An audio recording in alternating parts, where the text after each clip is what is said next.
Recorded Books and One-Click Digital present Cowboys and Gangsters, Story of an Untamed Southwest by Samuel K. Dolan. Narrated by Bradbury. Introduction. Six Guns and Automobiles. Quote, Major Grover Sexton, the Arizona Sheriff. They live and succeed through the instrumentality of the mechanical successor of the cow pony of their earlier days and of their big .45 caliber pistols, which nothing has yet succeeded. On the morning of June 21st, 1928, 69-year-old Yavapai County Deputy Sheriff James Franklin Roberts prepared to leave his house in Clarkdale, Arizona. Stuffing his .45 caliber Colt single-action revolver in his pocket, Roberts, who was known locally as Uncle Jim, bid his wife Jenny farewell and walked into town. By that summer morning, Roberts could look back on a law enforcement career that stretched back nearly 40 years. The Missouri native had been raising horses in the Arizona Territory's Tonto Basin when the Pleasant Valley feud erupted in the late 1880s. As an ally of the faction headed up by brothers James, John, and Edwin Tewksbury, Roberts would participate in a number of bloody gun battles in what would become the deadliest range war in Arizona's history. During one particularly violent incident in August of 1887, Roberts is alleged to have shot a gunman for the rival faction through the head with his big .45-90 caliber Winchester. By the early 1890s, Roberts had left the Tonto Basin and had accepted a deputy's commission under Yavapai County Sheriff William Bucky O'Neill in the mining camp of Congress. Jim Roberts works in the mine nights and by day keeps peace in the village, he being deputy sheriff, the Arizona Republican reported in the summer of 1891. It was also while living in Congress that same year that Roberts married Amelia Jenny Kirkland. In January of 1893, Roberts was assigned to the mining town of Jerome by O'Neill's successor, Sheriff James Lowry.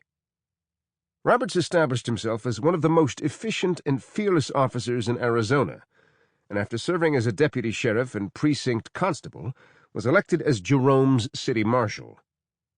Following several very active years spent policing the mining town, Roberts and his wife relocated to Cochise County in southern Arizona, where Roberts would work as a special officer at a smelter owned by the Copper Queen Mine, and later as a constable in the town of Douglas, which sat along the U.S.-Mexican border directly opposite the town of Agua Prieta, Sonora.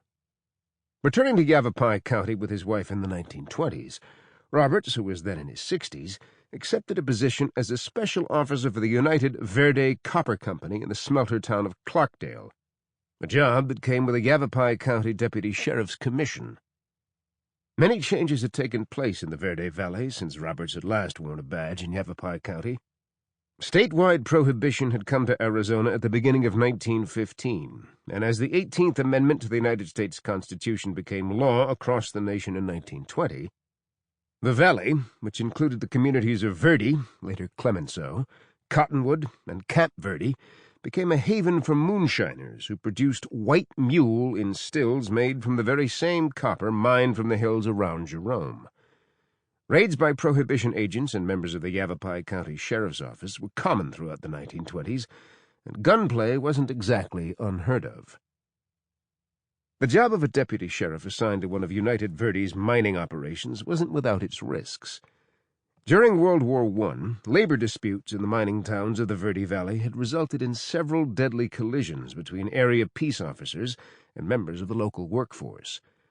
On the afternoon of Tuesday, July 16, 1918, 63-year-old James Lowry, a former Yavapai County sheriff, was working as a deputy at the United Verde extension mine in the community of Verde when he was shot and killed by a man named Porfirio Hernandez during a labor dispute. Hernandez was killed 3 days later in a shootout with Coconino County Deputy Sheriff Frank Dickinson. Thus, when Jim Roberts left home on the morning of June 21, 1928, it wasn't merely out of habit that he packed his Colt .45. Just before 11 a.m., while Roberts made his rounds, 2 armed men, later identified as Willard Forrester and Earl Nelson, walked into the Clarkdale branch of the Bank of Arizona, pulled out their guns, Sample complete. Ready to continue?